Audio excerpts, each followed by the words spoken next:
Good morning, KPMS. Today is B-Day. Here's all the news for Friday, October 30th. This week we were visited by none other than author Edgar Allan Poe. Mr. Campbell Hardman, as Mr. Poe, entertained the 8th grade students with stories including The Telltale Heart and The Raven, As well as relating his life story, including true and untrue items said about him and how he lived. Here's some pictures and some videos of the presentation.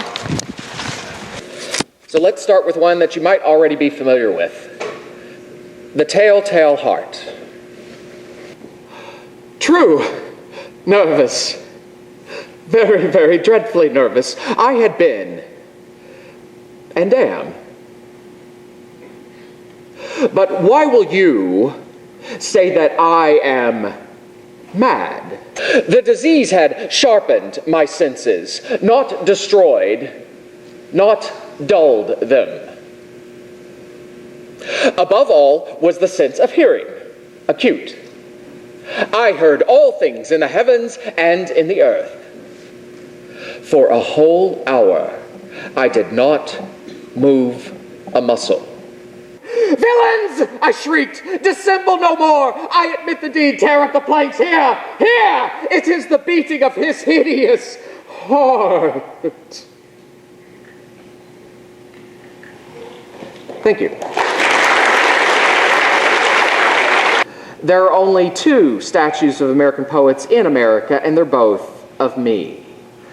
My influence has lasted for over 200 years, and I still speak to you today from the stories that I have performed to you and from the poems as well, because I worked very hard at it, not because I was a madman.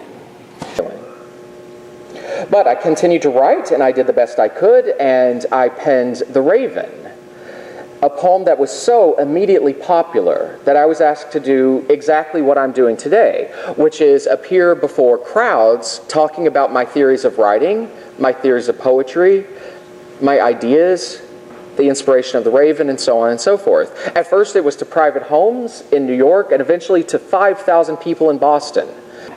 Okay, so let me end my presentation now. Thank you very much for giving me that choice.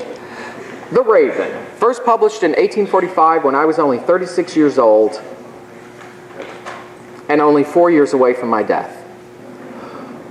Once upon a midnight dreary, while I pondered weak and weary over many a quaint and curious volume of forgotten lore, open here I flung the shutter, when, with many a flirt and flutter, in there stepped a stately Raven of the ancient days of yore. And his eyes have all the seeming of a demon's that is dreaming, and the lamplight o'er him streaming throws his shadow on the floor, and my soul from out that shadow that lies floating on the floor shall be lifted nevermore. Thank you. Congratulations to the members of the KP Marching Band. The band earned the gold medal at last week's Massachusetts State Championships. This marks the 29th consecutive year the band has achieved this honor. Are you planning on ordering a 2015-2016 KPMS yearbook? The price of the yearbooks have now increased to $50 each.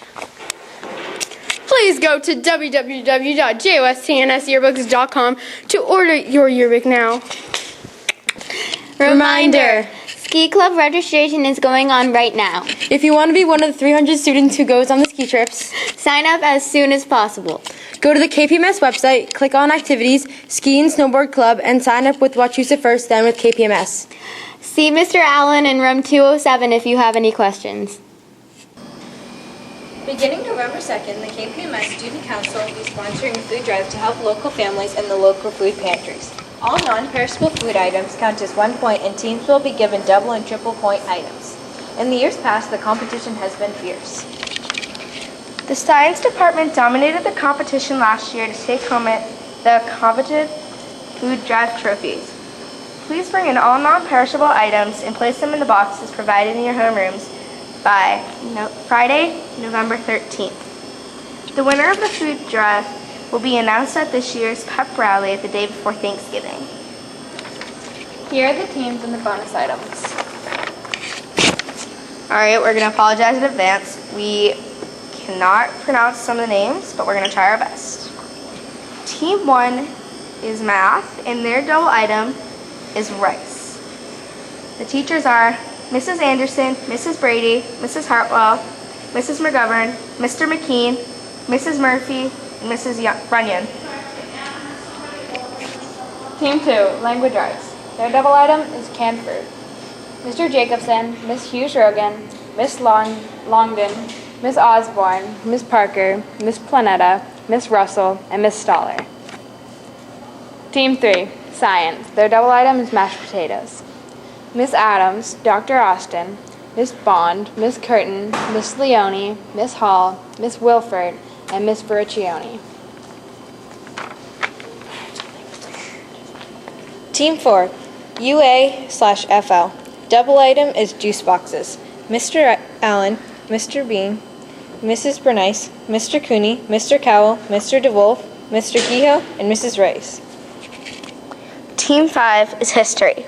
Their double item is condiments.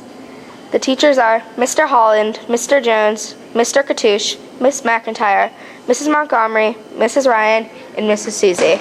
And Mr. Tahi. Good luck, guys. Oh, and triple points is cereal. Woo!